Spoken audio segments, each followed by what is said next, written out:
Walk into any supermarket in the world, anyone. Tokyo, São Paulo, Amsterdam, a Walmart in Texas, or a Tesco in Manchester. And within 30 seconds, without thinking, you already know where things are. The milk is at the back. The bread is in the farthest corner. There are flowers near the entrance and candy near the register. You have never been in this specific store before, and yet, you know, that is not a coincidence. That is not common sense, and it is definitely not random. What you are walking through is one of the most carefully engineered environments on Earth. Every tile, every turn, every product you pass has been placed there for a reason. And the reason is almost never what you think it is. The floor beneath your feet is doing something you cannot see. It is guiding your pace. It is pulling your eyes. It is deciding, before you even pick up a basket, how long you will stay, which direction you will walk, and how much money you will spend. It is, by any reasonable measure, the most effective silent salesperson in the history of retail. And here is the strangest part. This system was not designed by a team of psychologists in a lab. It was invented by a single man in Memphis, Tennessee in 1916. A man who had never heard of behavioral science. A man who simply wanted to fire his clerks. His name was Clarence Saunders. And the store he built, with one entrance, one exit, and a single forced path past every product on the shelf, changed the way every human being on Earth buys food. This is the story of how that happened, and why, more than 100 years later, his design still controls the way you shop. Before September 1916, grocery shopping looked nothing like it does today. You walked into a store. You handed a list to a clerk behind a counter. The clerk gathered your items, wrapped them, and rang you up. You never touched a product until you paid for it. You never browsed. You never wondered. Then Clarence Saunders opened a store called Piggly Wiggly at 79 Jefferson Street in Memphis, and he broke every rule the grocery business had. Piggly Wiggly had no clerks gathering products. It had turnstiles at the entrance, open shelves lining a single one-way path, and a checkout counter at the exit. Customers picked up a basket, walked through the store, and selected their own goods. Every single product in the store was visible. Every item had a price tag, something that had never been standard before. A month after opening, Saunders filed a patent. Not for a product, for a store layout. US Patent 1,242,872, the self-serving store. It was granted in 1917. What Saunders understood, instinctively, without data, was this: if you force a customer to walk past everything you sell, they will buy things they did not come in for. He positioned candy at the checkout counter, a move that seemed trivial at the time but would become the most copied retail tactic in history. And he was right about something else too. The losses from shoplifting were more than offset by the profits from impulse purchasing. Piggly Wiggly expanded fast. Within a few years, it had franchises across the country. The self-service model was no longer an experiment. It was the future. But there was a problem. Customers stopped shopping when their basket got full. Not because they did not want more, because their arms gave out. 20 years later, in 1937, a man named Sylvan Goldman sat in his office in Oklahoma City, staring at a folding chair. Goldman owned the Humpty Dumpty supermarket chain, and he had been watching his customers struggle with heavy baskets for months. That night, he and a mechanic named Fred Young put wheels on the legs of a folding chair and mounted a wire basket on the seat. The shopping cart was born. Nobody wanted it. Men thought it made them look weak. Women compared it to pushing a baby stroller. Goldman had to hire actors, men and women, to walk through his stores pushing carts, just to normalize the idea. Within weeks, real customers followed. Within years, the carts were everywhere. But Goldman had not just invented a tool, he had accidentally triggered an architectural arms race. To make these carts effective, supermarkets had to evolve. Over the next decade, accelerated by the post-war suburban boom and the rise of the automobile, aisles grew wider. Stores doubled in size. The floor plan was no longer just a path, it became a corporate strategy. By the 1990s, a researcher named Paco Underhill had started doing something no one had done before: filming shoppers. Thousands of hours of footage inside supermarkets, tracked with cameras. And what he found confirmed what Saunders had intuited 80 years earlier, and added a layer no one expected. 90% of customers, upon entering a store, turn right, Not because they choose to, not because of signage, because of their body. This is where the layout stops being a business decision and starts being a science. The right turn bias is not a habit. It is a physical tendency. Most people are right-handed, and right-handed people naturally veer to the right when entering an open space. Underhill documented this in thousands of hours of footage. Supermarkets responded by placing their highest margin products on the first wall you see after turning right, what the industry calls the power wall. It is the single most valuable piece of real estate in any grocery store, and you walk past it without knowing it exists. But there is a second, deeper layer to this geometry. While many stores leverage that natural right turn, sending you counterclockwise around the perimeter, others deliberately force you to do the opposite, to walk clockwise. Why? Because if you walk clockwise, your left hand stays on the shopping cart handle, leaving your dominant right hand free to do one thing, and one thing only: reach for the shelf. But the manipulation starts even before that. The first 5 to 10 feet inside any supermarket entrance is called the Decompression Zone. This is where your brain transitions from the outside world to the store environment. You're adjusting to the lighting, the temperature, the sound. Your senses are recalibrating. Nothing you see in this zone registers. Anything placed here is wasted. That is why the entrance of nearly every supermarket features flowers, fresh fruit, or a bakery. Not because those products need to be at the front, because they serve a different purpose entirely. They trigger what psychologists call the health halo effect, a subconscious sense that this store is fresh, wholesome, trustworthy. That feeling follows you through the rest of the trip, making you more willing to add items to your cart. The silent salesperson does not shout, it whispers. Once past the decompression zone, you enter the grid, and the grid has rules. Rule 1, eye level is buy level. Products placed at eye height sell roughly 35% more than those placed higher or lower.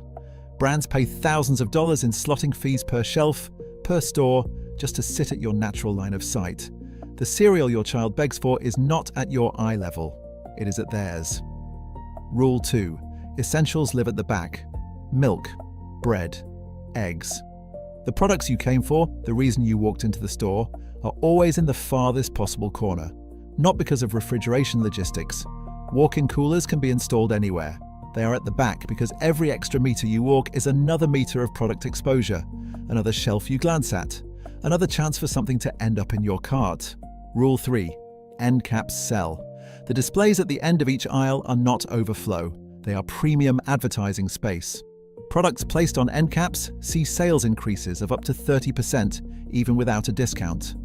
The position itself implies a deal, whether one exists or not. Rule 4. The checkout is the last battlefield. Small, inexpensive products, candy bars, gum, magazines, batteries, line the checkout lane. You are standing still. You are bored. Your willpower is at its lowest point. And the products surrounding you cost just enough to feel insignificant, but just enough to add up. Every one of these principles exists in virtually every supermarket on Earth.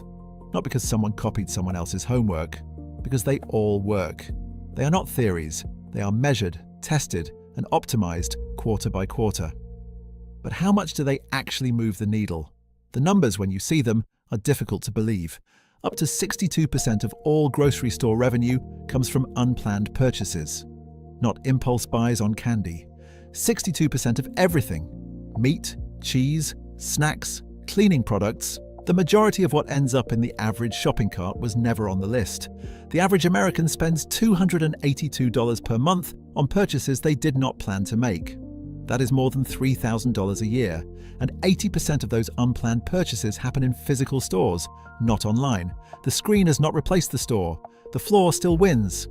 These are not projections. These are measured consumer spending patterns, tracked across millions of transactions. And every single design decision in a supermarket, every tile, every aisle width, every shelf height, is calibrated to push those numbers higher. Look at Costco. Costco deliberately does not label its aisles. There are no signs telling you where the peanut butter is. This is not laziness. It is a strategy the industry calls treasure hunt shopping. If you cannot find what you need quickly, you search. And while you search, you discover.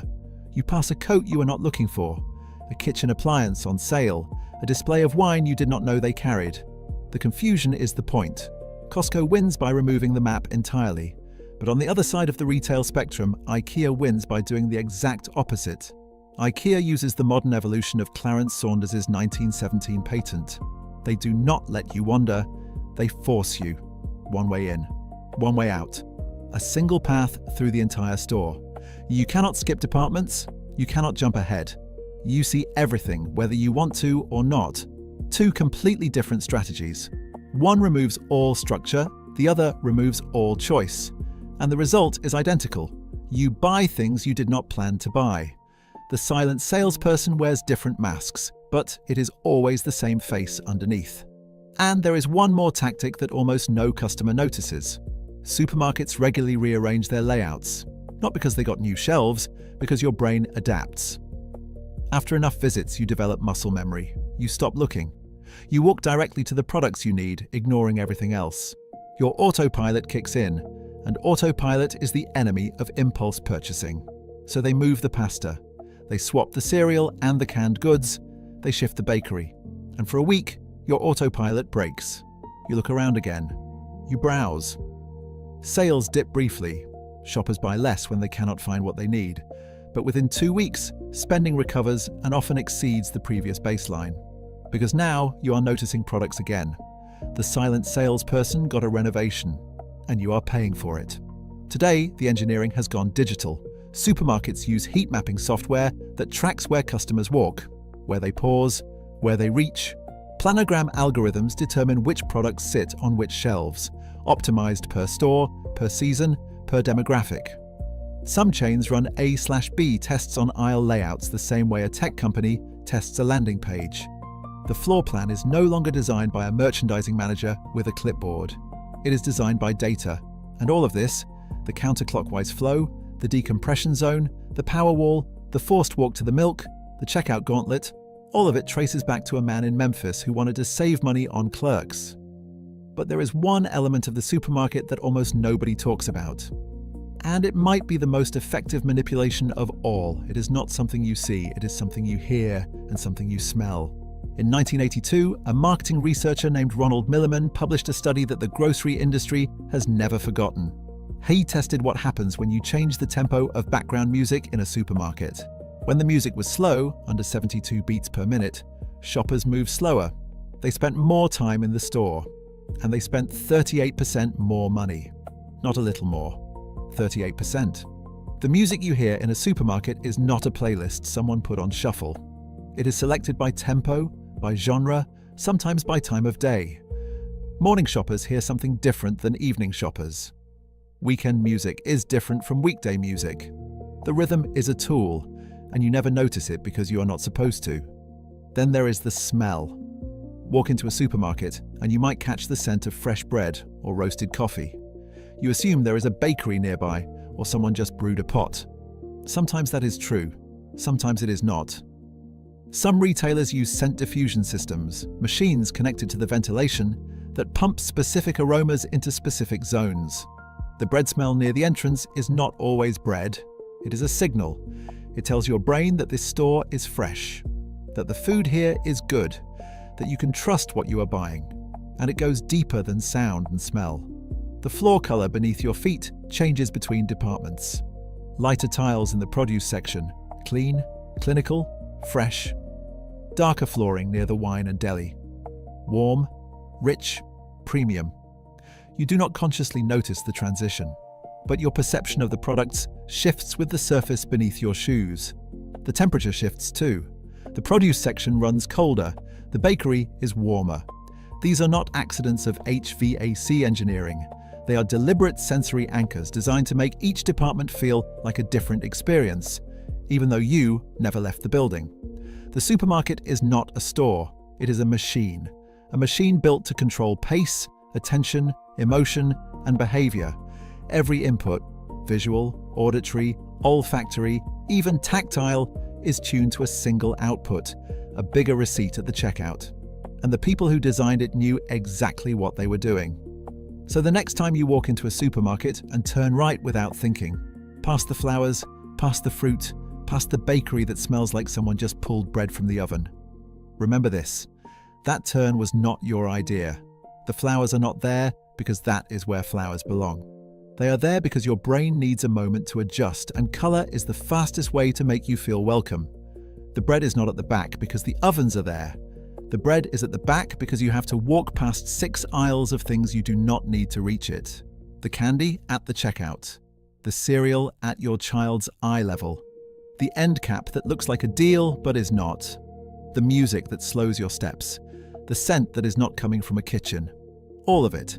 Designed, tested, optimized. Clarence Saunders in 1916 did not know the phrase consumer psychology. He did not have heat maps or planogram software. He had one idea.